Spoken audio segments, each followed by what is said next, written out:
ഇന്ന് ചിങ്ങം 1. എല്ലാവർക്കും നല്ലൊരു വർഷം ആശംസിക്കുന്നു. അതുപോലെ തന്നെ നല്ലൊരു ഓണക്കാലവും ആശംസിക്കുകയാണ്. അപ്പോൾ എല്ലാവർക്കും സ്വാഗതം എൻ്റെ പുതിയൊരു വീഡിയോയിലേക്ക്. എത്ര പെട്ടെന്നാണല്ലേ ഓരോ ഓണക്കാലവും വിഷുക്കാലമൊക്കെ വരുന്നത്.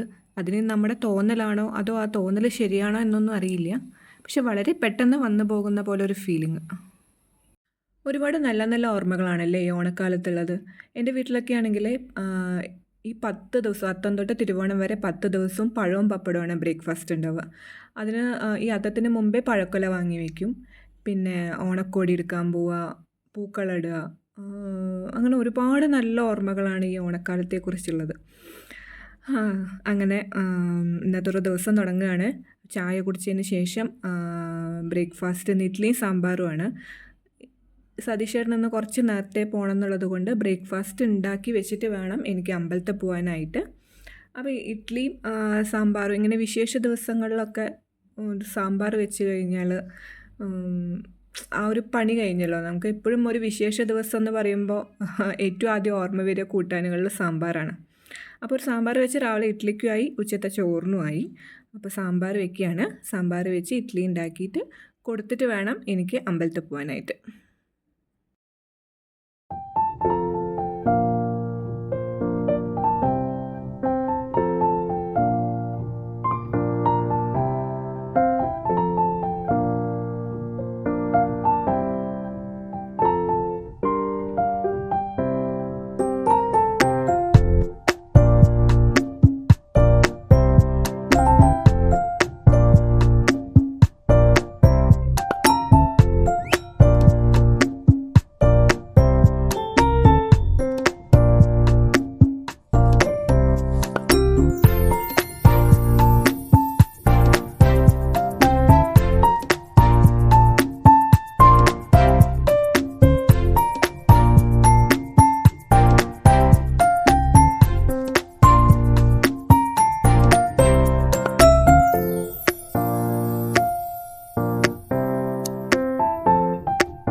ഇത് ഞങ്ങളുടെ തൊട്ടടുത്തുള്ള ഒരു കൃഷ്ണൻ്റെ അമ്പലമാണ് കേട്ടോ. ഞാൻ ഡെയിലി പോണതാണ്.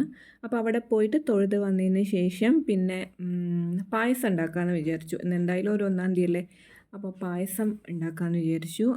ഒരു പാലടയുടെ പാക്കറ്റ് കുറച്ച് ദിവസം മുമ്പ് വാങ്ങി വെച്ചിട്ടുണ്ടായിരുന്നു. അപ്പോൾ വരുന്ന വഴിക്ക് 2 പാക്കറ്റ് പാലും വാങ്ങി പായസം ഉണ്ടാക്കുകയാണ്. പാലട എന്ന് പറഞ്ഞാൽ മോൾക്ക് നല്ല ഇഷ്ടമാണ്. അപ്പോൾ പായസം ഉണ്ടാക്കുകയാണ്. ഇവിടെ അച്ഛനും മോൾക്കും മധുരത്തിനോട് കുറച്ച് ഇഷ്ടം കൂടുതലാണ്. എനിക്ക് മധുരം അത്ര ഇഷ്ടമല്ല. കാരണം എനിക്ക് ഇത് മധുരം കഴിച്ച് കഴിഞ്ഞാൽ അപ്പോൾ തലവേദന തുടങ്ങും. അപ്പോൾ അത് കാരണം ഞാൻ വളരെ കുറച്ചേ കഴിക്കുള്ളൂ. എന്നാലും കഴിക്കും. അങ്ങനെ നമ്മുടെ പായസത്തിൻ്റെ പണി തുടങ്ങി. ഇത് ഇൻസ്റ്റാൻറ്റ് പാലട മിക്സാണ് കേട്ടോ. ഇതാകുമ്പോൾ 10 മിനിറ്റിൽ പണിയും കഴിയുമല്ലോ. നമുക്ക് പായസം കുടിക്കണമെന്നൊരാഗ്രഹം തോന്നുകയാണെങ്കിൽ ഏറ്റവും എളുപ്പമുള്ള മാർഗ്ഗം ഇതാണല്ലോ. അപ്പം അങ്ങനെ പായസത്തിൻ്റെ പണി കഴിഞ്ഞു. ഇനി ഊണ് കഴിക്കാൻ പോവാണ്. ഇന്നത്തെ ഊണിനുള്ള വിഭവങ്ങൾ ഇതൊക്കെയാണ്. സാമ്പാർ, പയറും കായും ഉപ്പേരിയും, പപ്പടം, തൈര് ഇതൊക്കെയാണ്. അതിനുശേഷം പായസം കുടിച്ചു. പായസം പ്ലേറ്റിലാണ് കഴിക്കുന്നത്. എന്താണെന്ന് വെച്ചാൽ എനിക്ക് പായസം പപ്പടം കൂട്ടി കഴിക്കാനാണ് ഏറ്റവും ഇഷ്ടം. പായസം ഉണ്ടെങ്കിൽ എനിക്ക് പപ്പടം വേണം. അപ്പോൾ പപ്പടം കൂട്ടി പായസം കഴിക്കാനാണ് ഇഷ്ടം. ഇലയിലാണ് ഇങ്ങനെ കഴിക്കുക. ഇനി ഇല മുറിക്കാൻ പോകേണ്ട ഒരു മടിക്ക് പ്ലേറ്റ് എടുത്തേ ഉള്ളൂ. അപ്പോൾ അങ്ങനെ പായസം കുടിക്കുകയാണ് പപ്പടം കൂട്ടിയിട്ട്. നന്നായിരുന്നു കേട്ടോ, നല്ല ടേസ്റ്റ് ഉണ്ടായിരുന്നു. ഇനി അതെല്ലാം കഴിഞ്ഞ് കുറച്ച് നേരം ഒന്ന് ഉറങ്ങി വൈകിട്ട് എണീച്ച് വിളക്കൊക്കെ കത്തിച്ചു. അപ്പോൾ ഇന്നത്തെ വീഡിയോ എന്ന് പറഞ്ഞാൽ ഇത്രയേ ഉള്ളൂ. അപ്പോൾ എല്ലാവർക്കും വീഡിയോ ഇഷ്ടപ്പെടുകയാണെങ്കിൽ ഒന്ന് സപ്പോർട്ട് ചെയ്യൂ. അടുത്ത വീഡിയോയിലേക്ക് കാണാം. Thank you so much.